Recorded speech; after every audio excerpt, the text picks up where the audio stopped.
වන් සරණයි අපේ මෑණියනේ. මේ ගැහැණු අයට නිවන් දකින්න බැරිද? ගැහැණු අය නිවන් දකින්න සුදුසු නැද්ද? අනුකම්පා කරලා මට ඒක කියා දෙන්න අපේ මෑණියනේ. පළමුවෙන්ම ඔබ දැනගත යුතු කාරණේ තමයි නිවන් දකින්නේ හෝ සත්‍ය අවබෝධ කරන්නේ ගැහැණු කයක් හෝ පිරිමි කයක් කියන කයක් නොවන බව. ගැහැණියට නිවන් දැකිය නොහැකිද? ගැහැණු සිත පිරිමි සිත. මොකක්ද මේ ගැහැණු සිත පිරිමි සිත කියන්නේ? සිතක් කියන ස්වභාවය ගැහැණු සිත පිරිමි සිත ඔබේ සිත මගේ සිත එහෙම වෙන් කළ නොහැකි. නිර්වාණය කියන එකට ලිංග ભેදයක් නැහැ. සමාජ මතයක් යම්කිසි මං හිතන්නේ දැන් නම් ওই මත අඩුයි. සමාජ මතයක් යම්කිසි විදිහක ගොඩනැගී තිබෙන බව එහෙම මත තියෙනවා. මේ ගැහැණිය නිරන්තරයෙන්ම වෙලෙන සුළුයි නැත්නම් ඇලෙන සුළුයි කියලා. ඒ කියන්නේ නිරන්තරයෙන්ම අනුන්ගෙන් යැපෙන සුළු කෙනෙක් කියලා ගැහැණිය. ඒ කියන්නේ අර ගහක වැලක් එතෙන්න වගේ නිරන්තරයෙන්ම ගැහැණියකගේ ස්වභාවය තමයි ස්ත්‍රීත්වය කියන්නේ ඇලෙන සුළු ගතිය කියන එක තමයි බොහෝ දුරට මතය වෙන්නේ. ඒකට ඒිට එහා ගිය දෙයක්. ඒක මතයක් පමණයි. එතකොට මේ මතය තුළ ඔබව නිරීක්ෂණය කරන්න. ගැහැණියක් විදිහට ඔබේ ඇතුළාන්තය නිරීක්ෂණය කරන්න.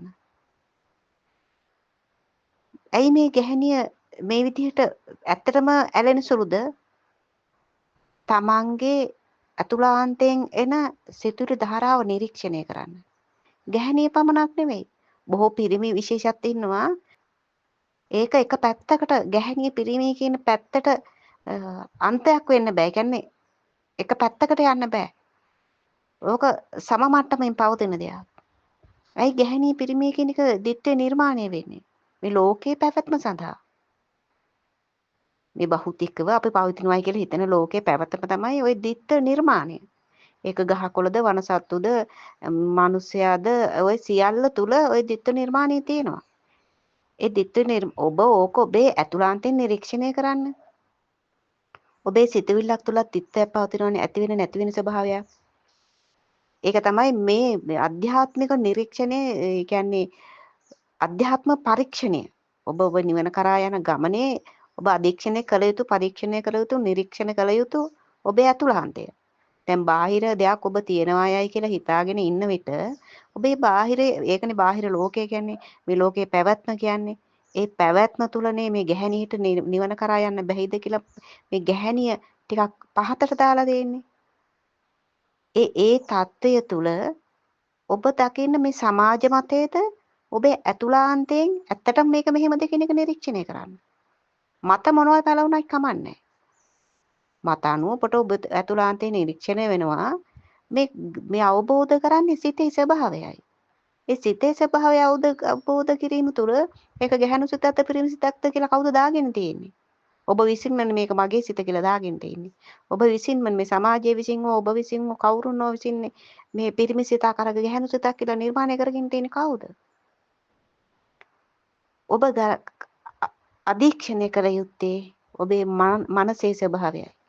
මේ මනසට නැත්තම් සිතට ගලාගෙන එන සිතුවිලි ධාරාවක ඔබ ඇලෙන ගැටෙන ස්වභාවය මතයි ඒ කෙලෙස් ධර්මතාවයන් මතයි ඔබට නිර්වාණය කරා යන එක ප්‍රමාද වීම හෝ ඒ නිර්වාණය අවබෝධ කර ගැනීම කියන එක තීරණය වෙන්නේ. සිතට ගලාගෙන එන කෙලෙස් රාග, දේශ, මෝහ ආදී වශයෙන් හෝ ওই ගලාගෙන එන සිතුවිලි ධාරාවන් අවබෝධ කරගෙන ඒ මත නේද සියලු ඇලීම් ගැටීම් සිදු වෙන්නේ කියන එක අවබෝධ කරගන්න අතුරු ඔබට මේ සත්‍ය ගවේෂණය කරන්න බෑ. මේ සත්‍ය ගවේෂණය කරනවා කියන්නේ ඔබේ මනස පිළිබඳව ගවේෂණය කිරීම. මනස ගවේෂණයට ආය පිරිමියෙක් කොයිද ගැහණියක් කොයිද? ගැහණු පිරිමි කියන්නේත් ওই වචනයක් විතරයිනේ. ওই වචනය තුල ගවේෂණේ නැහැ.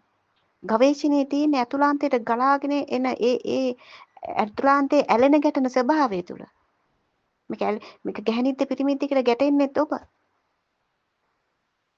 එන්නේ ගැටෙන සුළු සිත දකින්න. අතහරින්න යන්න නෙමෙයි ඒ සිත අවබෝධ කරන්න. නිරන්තර ඇලෙන ගැටෙන සුළු ක්‍රියාවලියක් සිද්ධ වෙනවා. ඒ ක්‍රියාවලිය ගවේෂණය කරන්න. සිතට ඒ දැනෙන හැඟෙන ඒ සිතුවිලි ධාරාව තුල ඔබ දුක් වෙන්නේ කොහොමද මේ අටලෝ දහමෙන් කම්පා වෙන විදිය දකින්න. පෞල් සංස්ථාවම ගමු. ඒ පෞල් සංස්ථාව තුළ ඔබේ මේ ඔබ ඇතුළාන්තයේ ඔබේ චිත්තයත් එක්ක මනෝමය ස්වභාවයත් එක්ක එහෙම නැත්නම් මනසත් එක්ක මේ මනස තුළ මේ ඇලෙන ගැටෙන ස්වභාවය නිරීක්ෂණය කරන්නයි මේ කියන්නේ. ඒ නිරීක්ෂණය තුළ තමයි ඔබට මේ සත්‍ය යථාර්ථය දකින්න පුළුවන් වෙන්නේ. ඔබ තුලින්ම ගන්න. ඔබේ කුටුම්බය තුලින්ම. මේ අටලෝ දහම කියලා එකක් තියෙනවනේ. ලාභ අලාභ යස ආයස නිന്ദා ප්‍රශංසා දුක සැප ඔය විදිහට වශයෙන් පිළිවෙලට කියුණක් දන්නේ ඔය විදිහට දකින්න දේ තියෙනවනේ. අන්නේ වචන ටික ගන්න. එතකොට ඔබේ පෞල් සංස්ථාව තුළ ගැහණියක් හැටියට ඔබේ පිරිමියා දෙස ස්වාමියා දෙස බලනකොට ඔබට දැනෙනවා නම් ස්වාමියාගේ වෙනසක් දැනෙනවා. ඔබ නිරන්තරයෙන්ම හිතන දෙයක් තමයි ඔබට අවශ්‍ය විදිහට ඔබේ සැමියා සිටිය යුතුයි. පිරිමියා සිතන විදිහ තමයි ඔබට අවශ්‍ය විදිහට ඔය බිරිඳ සිටිය යුතුයි. ප්‍රධානම ගැටීම තියෙන ඔතනනේ. එතකොට ඔබ දන්නවද මේ සැමියා සහ බිරිඳ කියන්නේ විරුද්ධ ලිංගිකයන් දෙදෙනෙක්. තව දෙයක් මේ විදිහට බලන්න. මේකට ඕක පැහැදිලි දෙන්න උදාහරණයක් කියන්නම්. ධන ඍණ කියන්නේ විරුද්ධ දෙකක්නේ. ඔය දෙක ගැටෙනකොට මොකද්ද වෙන්නේ? ওই දෙකට ලං කරනකොට ඇවිලීමක් සිද්ධ වෙනවා. ධන ඍණ දෙකක් ගැටෙනකොට ඇවිලීමක් සිද්ධ වෙනවා. එතකොට ඔය ගැහණිය සහ පිරිමිය කියන දෙදෙනා කවුද? ඒත් විරුද්ධ ලිංගිකයන් විරුද්ධ දෙකක් හැපෙනකොට මොකද වෙන්නේ? ගැටීමක් සිද්ධ වෙනවා. ඒ ගැටීම තුල ප්‍රතිඵලයක් ඇති වෙනවා. නැවත බිහිවීමක් ඇති වෙනවා. අසමාන දෙකක් එකතු වෙන්නේ. ඒ අසමාන දෙක එකතුව තමයි ලෝකේ පැවැත්ම කියන්නේ. මේ ස්වභාවය මේ කියන දේ හොඳින් නිරීක්ෂණය කරන්න. ඒ විරුද්ධ දෙකක් තුල කවදාකවත් සැනසීමක් ඇති වෙන්න පුළුවන්ද? නෑ, නිරන්තර ඇවිලීමක් සිද්ධ වෙන්නේ. ඒ ඇවිලීම, ඒ ගැටීම, ඒ ඇවිලීම සැපයක් කියලානේ ඔබ හිතාගෙන ඉන්නේ. ඇවිලීම සැපයක් කියලා හිතාගෙන නැවත ඒක ඉල්ලනවා. ඒ ඊතා සූක්ෂමව ඔබ අතර තියෙන යථා ස්වභාවය සැමියෙක් බිරිඳක් අතර තියෙන පෞල් සංස්ථාව තුළින්ම මේක අවබෝධ කරගන්න. මේ සියල්ල ඔබ දැනගන්න ඕනේ. මේ පාවිච්චි කරන සියලුම වචන පමණයි කියන එක. මේක අවබෝධ කරලා දෙන්න හෝ මේ ගැන කියන්න හෝ වචන පාවිච්චි කරන්න වෙනවනේ. ඒතර වචනවල එල්ලීමෙන් තොර වෙන්න. වචන අල්ලා ගත්තොත් මේක අවබෝධ කරගන්න මේකේ යථාර්ථය දකින්න බැරි වෙනවා. ලෝකයේ දෙසට නෙමෙයි. ඔබ දෙසට හැරෙන්න. ඔබේ සිත ගවේෂණය කරන්න. ඔබේ සැමියාත් ඔබ හිතනවා ආදරයෙන් ඉන්න පෞල් ජීවිතයක් ගත කරනවා. ඔබේ සිත නිරන්තරයෙන් ගවේෂණය කරන්න. ලස්සන රුවක් කරා ඔබේ සිත ඇදී යනවද? ඔබේ සැමියා ඔබ ළඟ ඉද්දි තවත් රුවකට ඔබේ හිත ඇදලා යනවද? අතුලාන්තේ ගවේෂණය කරන්න. මේකට බාහිර කිසිදු මේ බලපෑමක් නැහැ. මොකද ගවේෂණය වෙන්නේ ඔබේ සිත. සැමියෙක් විදිහට ඔබ බලන්න. ඔබේ පිරිඳ ඔබේ ළඟ ඉද්දී තවත් කාන්තාවන් කෙරෙහි ඔබේ සිත ඇදී යනවද? ඔබ විශේෂත්වයක් දරනවද? මේක එකපාරට ඔබට තේරෙන්නේ නැහැ.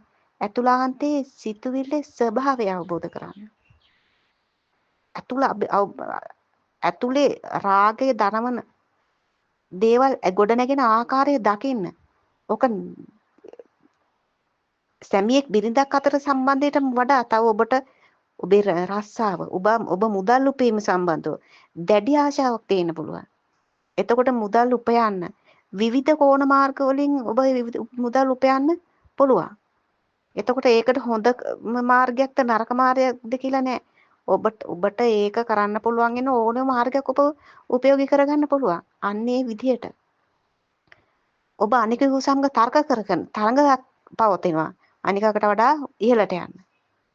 එතකොට ඔබේ සිතුවිලි තුල ඔබ ගැටෙන ආකාරය දකින්න. ගැහණියක් විදිහට ඔබේ සිතුවිලි ගැටෙන ආකාරය දකින්න.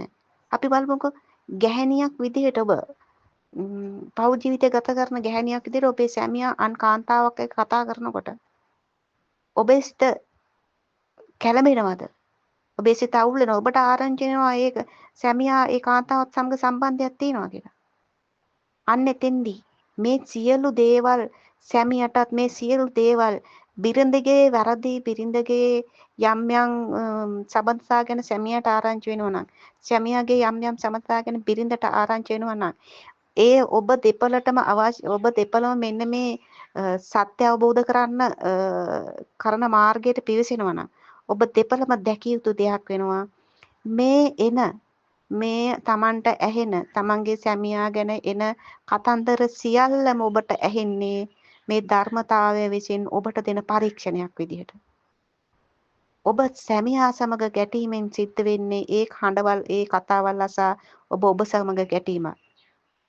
ඔබේ බිරිඳ ගැන ඔබට කතා එන දේවල් එක්ක ඔබ ගැටෙනවා සිද්ධ වෙන්නේ ඔබත් කරාම ඔබත් සමග කරන ගැටීමක්. එතනින් එන්නේ දෙදෙනාගේම සැනසීම නැති වෙන එකයි. මේ සියල්ල ධර්මතාව විසින් ඇති කරන සබහා දහම විසින් ඇති කරන පරීක්ෂණ.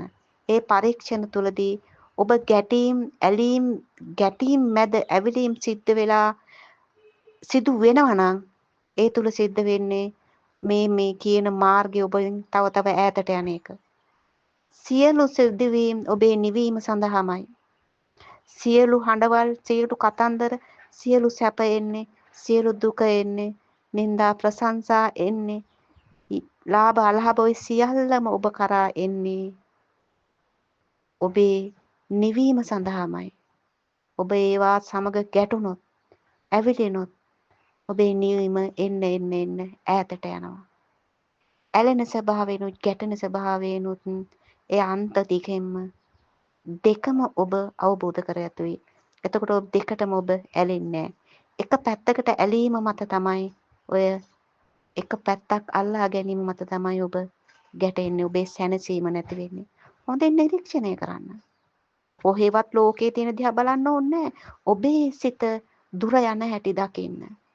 සොඳුරු රුවකට ඔබේ හිත ආකර්ෂණය වෙන හැටි දකින්න. මලක් දැක්කත් ලස්සන ඇඳුමක් දැක්කත් ඔබේ සිත පළමුවෙනි දැක්ක මලට වඩා ලස්සන මලක් දැක්කොත් අන්න ඔබේ සිත අරක අතහැර ඊළඟ මලට යන ආකාරය දකින්න. ඒකට ගැහැණු සිතක්, ඒකට පිරිමි සිතක් කියලා නෑ. ඇතුළාන්තයේ ඛේද වාචකයේ දකින්න. නිරන්තරයෙන් පීඩාවට පත්වෙන ඒ ස්වභාවය, පීඩාව ඇති කරන ස්වභාවය, මේක ක්‍රියාවලියක්. මේක කොහෙන්ද මේ සිතුවිලි ගලාගෙන එන්නේ? කොහෙන්ද මේ දේවල් එන්නේ කියන එක නිරීක්ෂණය කරන්න. ඔබට දැනේවි. මේක පවතින දෙයක් නෙවෙයි. මේ ධර්මතාවයක් විසින් ඇති කරන නැති කරන ක්‍රියාවලියක් බව අවබෝධ වේවි. ගැහැණු සිත, පිරිමි සිත නැත්තම් ලිංග ભેදයක් මේ සත්‍ය ගවේෂණයට අවශ්‍ය වෙන්නේ නැහැ. භෞතික වශයෙන් ගැහැණිය පිරිමිය කියලා දෙදෙනා ගත්තොත් ගැහැණියගේ දරා ගැනීම කියන එක වැඩි ප්‍රවණතාවයක් තියෙනවා. දරු ප්‍රසූතියකදී පවා ඔහුගේ දරා ගැනීම, අයගේ දරා ගැනීම තියෙනවා. සහ බොහෝ දේවල් හිත තුළ දරාගෙන ඉන්න ස්වභාවයන් තියෙනවා. ඒකම සම මට්ටමින් අද සමාජයේ ගත්තොත් එහෙම ගැහැණිය පිරිමි අභිභව යන අවස්ථා තියෙනවා. වගේම එතකදී ඔබ අවබෝධ කරන්න ඕන. එදා පටාචාරලා සියලු අකරතැබ්බයන් වලට මුහුණ දීදී විවාහයෙන් දරුවන් බිහි කිරීමෙන් සියල්ල අහිමිලා තමන්ගේ අදිවතත් අහිමිලා මොකද්ද වෙන්නේ? ඊට පසුව තමයි සත්‍ය අවබෝධ වෙන්නේ. මේ කතන්දර විදිහට හරි අහලා තියෙනවා. මේ කතන්දර තුලින් ඔබට ගෙනෙන්නේ මොකද්ද? ඔබේ අතුලාන්තයේ ගවේෂණය වෙන විදිහ තමයි. කතන්දරය අල්ලගෙන ඉන්න එපා. ඒ තීම තුලින් ඔබව දකින්න. ඒ කතන්දරය තුලින් ඔබව දකින්න. ඒ කතන්දරය තුල ඔබේ අතුලාන්තය දකින්න. ගැහණිය, පිරිමිය කියලා වචන දාගන්න එපා. සමාජ මත ඔස්සේ දුවන්න එපා. ඒ සමාජ මත දිහා ඔබ බලන්න ගියොත් එහෙම එතනත් ඔබේ දුර්වලතාවයයි වෙන්නේ. අවබෝධයට ලිංග ભેදයක් නැහැ. මෙහෙම කතාවක් ඔබ අහලා තියෙනවද? ගැහණිය වනාහි සෑම සුළඟකටම වැනෙනවා. එහෙත් මහා සුලි සුළඟට ගැහණිය සෙලවෙන්නේ නැහැ. ඕනිම සුළඟකට ගැහණිය සෙලවෙනවා. එන පුංචි සුළඟට ගැහැණිය සෙලවෙනවා. මහා සුළි සුළඟට ගැහැණිය සෙලවෙන්නේ. දකින්න මේ කියන කතාව ඔබේ ඇතුළාන්තේ. සියලු පීඩාවන් වලට සියලු දුක සැප අටලොත් දහමම ඔබට නිරන්තරයෙන්ම කම්පා වෙවි ඉඳලා ඒක යථාර්ථය දෙයක් නැතයි කියන තැන ප්‍රත්‍යක්ෂ වුණ විට ඔබට සැලෙන්න දෙයක් නැතුව යනවා. හොඳින් නිරීක්ෂණය කරන්න. ගැහැණු සිතක්, පිරිමි සිතක්, අරයාගේ සිත, මෙයාගේ සිත කියලා දෙයක් පවතින්නේ එකම ස්වභාවයක් පවතිනවා. ඒ ස්වභාවය තුල ලිංග ભેද නැහැ.